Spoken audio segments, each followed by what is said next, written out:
한 주간 고단한 삶을 살아오신 여러분들을 주님의 따뜻한 마음으로 위로하고 또 환영합니다. 이 시간 여러분들에게 하나님의 놀라운 은혜가 가득하기를 축복합니다. 오늘은 부활절 6째 주일이자 어버이 주일입니다. 이 땅에 계신 모든 부모님들, 어머님과 아버님들에게 우리 하나님의 큰 위로와 축복이 임하기를 간절히 축원합니다. 오늘 본문은 사도 요한이 쓴 거룩한 문서인데요. 그 내용의 본문의 핵심은 이런 내용이에요. 아버지를 사랑하는 사람은 형제를 사랑할 수 있습니다. 이게 핵심 키워드입니다. 내가 아버지를 진심으로 사랑하면 내 형제 또한 진심으로 사랑할 수 있다. 이 말씀인데 어쩌면 오늘 어버이 주일에 딱 들어맞는 그런 본문이 아닌가 생각이 됩니다. 사도 요한은 오늘 이 본문을 통해서 하나님과 우리의 관계를 이렇게 가족 관계로 풀어내고 있어요. 하나님과 주의 자녀들의 모임인 이 교회를 가족 관계로 묶어서 가장 사랑하는 관계로 만들어갈 것을 우리에게 부탁하는 의미가 오늘 본문에 잘 담겨있는 메시지입니다. 여러분은 하나님을 누구라고 부르십니까? 어떻게 부르십니까?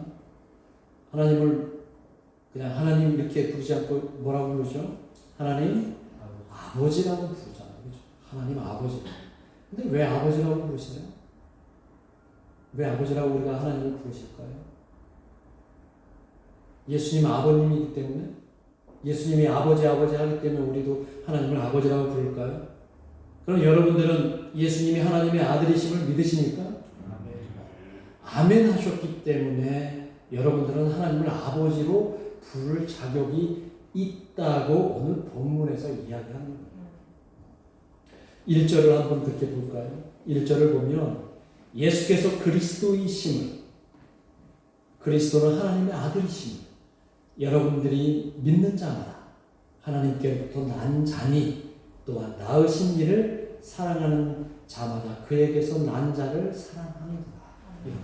그래서 우리가 하나님을 아버지라고 부르는 것은 여러분들은 이미 믿고 있기 때문에, 예수님이 하나님의 아들이심을 믿고 있기 때문에 자연스럽게 우리는 하나님을 아버지라고 부를 수 있게 되었다라는 거예요. 이런 놀라운 축복이 여러분에게 있는 것을 깨닫기를 주님의 이름으로 소망합니다. 아멘. 사도 요한은 이렇게 하나님과 우리의 관계를 가족 관계로 묶어내면서 또 우리가 하나님을 아버지로 부를 수 있는 그 근거를 우리에게 말씀해 주셨습니다. 그런데 여기에서는 예수님이 하나님의 아들인 것을 우리가 먼저 믿어야 하나님의 아들이 된다라고 하는 조건적인 믿음을 얘기하는 건 아니에요. 이게 좀 어렵죠.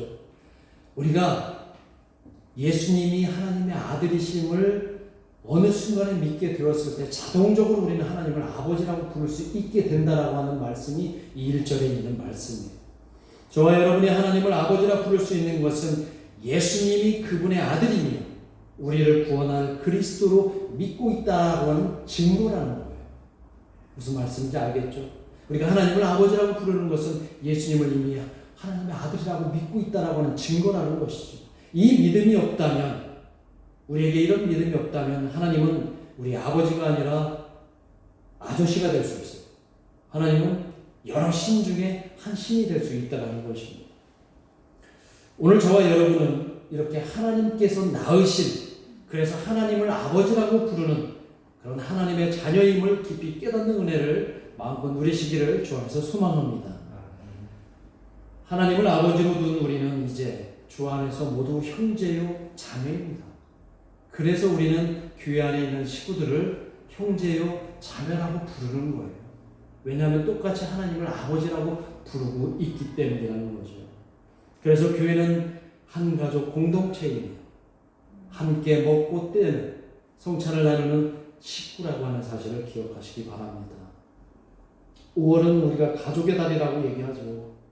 근데 이 가족 개념이 빠르게 우리나라에서는 막 해체되어 가는 것처럼 느껴집니다. 그래서 그런 것들이 저 자신은 너무 서글퍼지기도 해요. 저 개인적으로는 세상이 아무리 빨리 변해도 이 가족이라고 하는 이 울타리만큼은 좀 더디게 허물어져 갔으면 어떨까 생각을 합니다.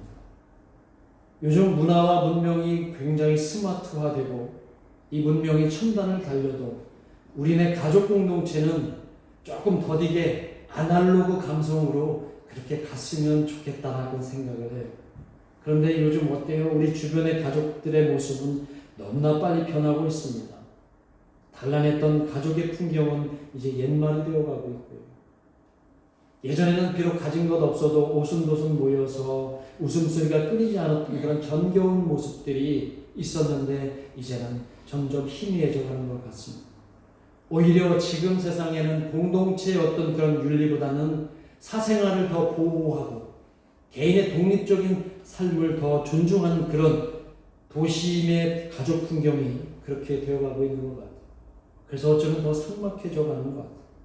그리고 각자의 편리성만 추구하다 보니까 지금 도심은 콘크리트로 이웃과 단절된 채 몇 명 안 되는 가족들하고만 그렇게 그럭저럭 살아가는 것은 아닌가. 예전에 가족 안에서 느꼈던 그 끈끈한 사랑은 이제 우리의 먼 추억으로 멀어져 가는 것은 아닌가 그런 생각이 듭니다. 예전에 그런 우리 가족 공동체의 모습은 그랬잖아요. 손자들부터 할아버지, 할머니까지 몇 세대가 같이 살면서 막 시끌벅적 요란하고 했지만 그 공동체 안에서는 질서가 있었고 예의가 있었고 그 안에서는 정말 애정이 넘쳤고 그런 말도 하잖아요. 밥상머리 교육이 얼마나 큰 훌륭한 교육이었는가 그런 것들도 이야기 나오고 있잖아요. 제가 자꾸 이런 얘기를 하면 요즘 젊은 사람들은 꼰대 마인드라고 이렇게 얘기해요. 꼰대 마인드. 요즘은 안 그렇다는 거예요. 얼마 전 제가 전에 섬겼던 교회에 예전에 청년이 이제 결혼을 앞두고 저에게 인사차 왔습니다.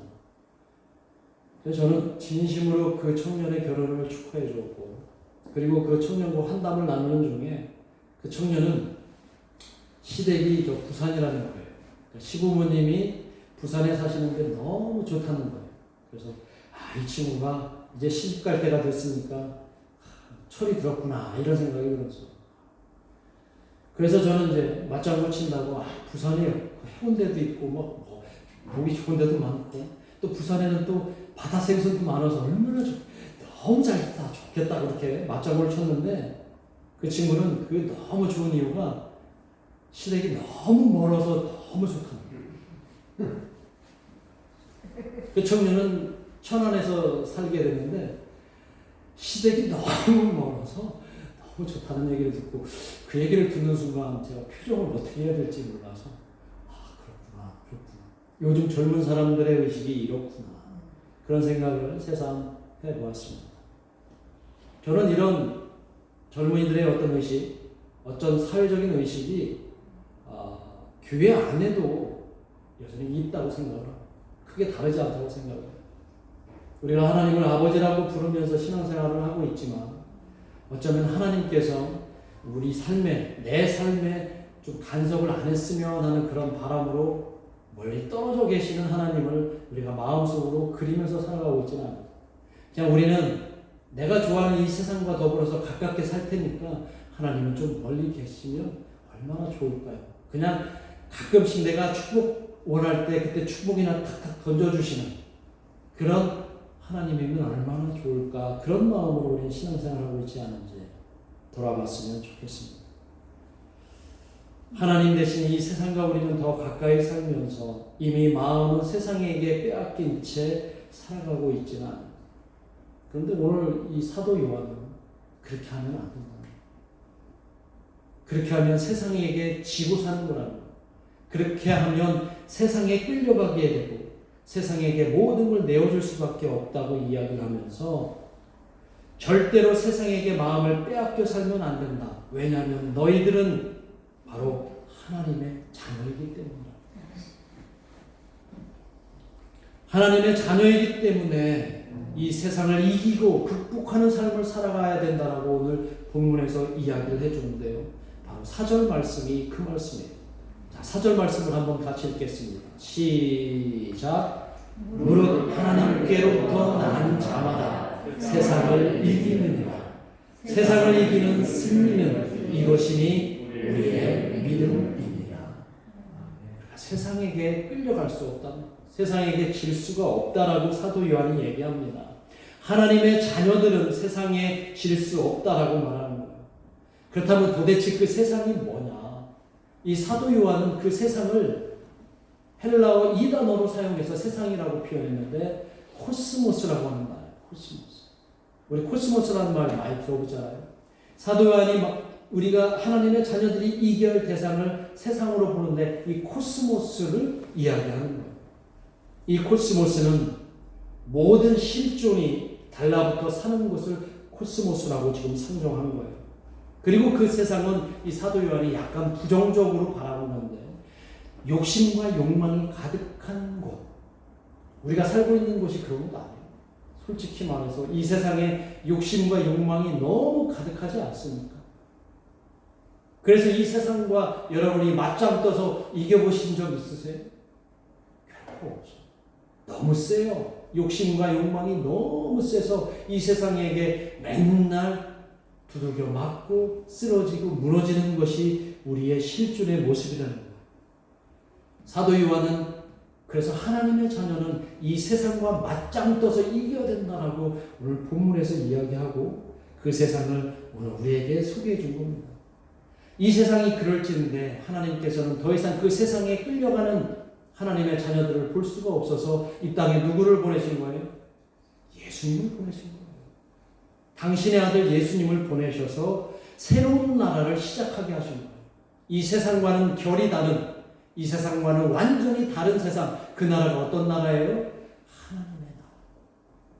이 세상 속에서 또 다른 세상, 그것 하나님의 나라를 이 예수님께서 하시게 하기 위해서 하나님께서 이 땅에 보내셨어요. 사도 요한이 이 세상을 부정적으로 그렇게 말하고 있어요. 인간의 욕망이 들끓는 공간으로 이 세상을 본 겁니다. 그리고 그 세상이 사람들을 욕망에 가둬버리고 무너지게 한다고 이 사도 요한이 본 거예요. 솔직히 말하면 우리가 욕망에 갇히면, 우리 욕심에 갇히면 우리는 어느새 하나님과 멀리하게 되는, 그리고 심지어 하나님을 대적하기까지 합니다. 세상을 이기는 사람은 하나님이 낳은 자녀들이라고를 분명히 말씀하고 있어요. 그리고 그 세상을 이기는 원천은 바로 믿음이라고 얘기해요. 그 믿음은 예수님이 하나님의 아들이심을 믿는 그 믿음이라고 얘기하는 겁니다. 그 말씀을 오늘 4절과 5절에서 해주시는 거예요. 예수님께서 하나님의 아들인 것을 우리가 믿는 그 믿음을 우리가 소유할 때 우리는 하나님의 자녀됨을 증거할 수 있다는 겁니다.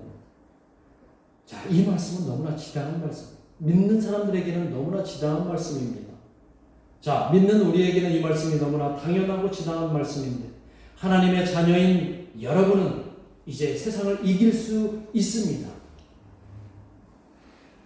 모든 욕망을 여러분들은 극복할 수가 있습니다. 그렇죠?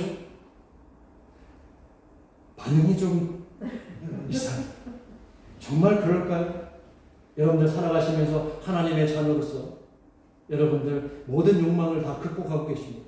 이 세상을 잘 이기고 계십니까? 백전백패하고 계시지 않아요? 백전백패. 목사인 저도 그 욕망이나 욕심 때문에 맨날 하나님한테 죄송하다고 맨날 회개하고 있는 거예요. 세상이 유혹하면 우리는 금방 넘어갑니다. 마음의 욕망이 조금만 잃어도 그냥 쓰러져 버립니다. 다짐을 하고 또 다짐을 해도 욕망이 내 마음을 툭 건드리면 어느새 나는 와르르 무너지고 맙니다.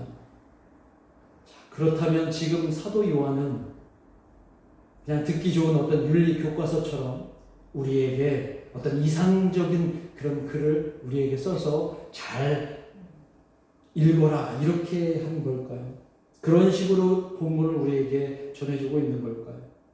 이것은 우리의 신앙과 연결지어서 여러분이 가지고 계신 신앙, 제가 가지고 있는 이 신앙, 없으면 조금 허전하고 있으면 좋을 것 같은 마치 액세서리 같은 장신구로 우리가 신앙을 여기고 살아가지는 않습니다. 그런데 여러분, 우리가 가진 이 신앙은 장신구가 아닙니다. 우리가 가진 이 신앙은 액세서리가 될 수가 없습니다. 왜냐하면 신앙은 우리의 삶이기 때문이에요. 우리가 하나님의 자녀가 된 이상 우리가 살아갈 바로 그 힘은 우리의 신앙이라는 것을 여러분들이 아셔야 된다는 거예요. 왜냐하면 하나님과 우리의 관계가 이제 부모와 자녀의 관계가 되었기 때문에 이젠 세상이 원하는 대로 우리가 살 수가 없고 아버지가 원하는 대로 살 수밖에 없는 운명이라는 거예요. 그래서 우리 안에는 세상이 존재하는 게 아니라 우리 안에는 하나님의 그 DNA가 있어야 되기 때문에 우리는 힘들어도 하나님의 자녀다운 삶을 살아갈 수밖에 없다는 겁니다. 하나님의 자녀는 오늘 본문에 의하면 하나님을 사랑합니다. 그리고 하나님이 낳으신 모든 이들을 사랑합니다. 이것이 하나님의 자녀들의 모습이라는 거예요. 우리가 세상을 사랑하는 게 아니라 하나님이 낳으신 자들을 사랑할 때 오늘 4절 말씀, 5절 말씀에는 우리가 세상을 이길 수 있다고 얘기해요. 세상의 그 어마무시한 그 강력한 힘을 우리가 완전히 맞서서 이길 수는 없지만 이길 수 있는 방법을 알려주시는데 하나님이 낳은 자들을 우리가 사랑할 때 세상을 이길 수 있다고 오늘 본문 4절과 5절에서 이야기를 하고 있다는 거예요. 이 말씀이 뭐냐면 바로 예수님께서 이 땅에 오셔서 왜 십자가에서 죽으셨는지를 우리가 잘 깨닫고 그 죽으심을 믿을 때 이제 하나님께서 낳으신 자들, 우리의 형제와 이웃들을 사랑하게 된다는 거예요. 그때 우리가 세상을 이기게 된다는 거예요. 예수님께서 왜 십자가에서 죽으셨을까요? 예수님이 왜 십자가에서 죽으셨을까요? 그냥 이유 없이 와서 십자가에서 죽으신 건 아니고 하나님을 너무너무 사랑하셨기 때문이라고 저는 믿습니다. 하나님을 사랑하셨던 근거가 뭐냐면 하나님 말씀에 철저하게 순종하셨기 때문에. 그래서 온 인류를 사랑하실 수 있으셨고 기꺼이 저와 여러분의 죄를 대신해서 십자가에 달려서 돌아가실 수 있었던 것입니다. 그리고 예수님께서는 세상이 외면해버린 하나님의 백성을 사랑하실 수 있으셨던 거예요. 그래서 그 무거운 십자가, 그 십자가의 짐을 지셨고 그리고 마침내 그 사랑으로 사흘 후에 부활하심으로 세상을 이기셨던 거예요. 그것이 바로 세상을 이기는 놀라운 힘의 원천이 되었다는 것을 오늘 사도 요한이 이야기해 줍니다. 예수님께서 세상을 이길 수 있었던 그 힘의 원천이 뭐라고요? 사랑입니다. 사도 요한이 말하는 사랑. 이 사랑이 바로 하나님의 명령인 거예요.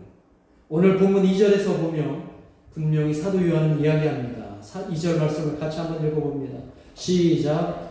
우리가 하나님을 사랑하고 그의 계명들을 지킬 때에 이로써 우리가 하나님의 자녀를 사랑하는 줄을 압니다.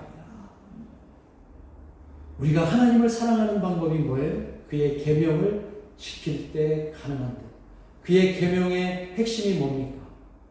하나님이 낳은 자들을 사랑하는 우리의 이웃을 사랑하고 우리의 형제를 사랑하고 우리의 자매들을 사랑할 때 우리는 하나님을 사랑하는 것이 되고 하나님의 계명을 지키는 하나님의 자녀가 된다는 얘기를 오늘 말씀해 주시는 겁니다.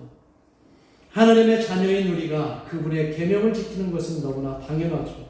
그 계명은 바로 하나님을 사랑하고 하나님이 낳은 모든 이웃을 사랑하는 것입니다.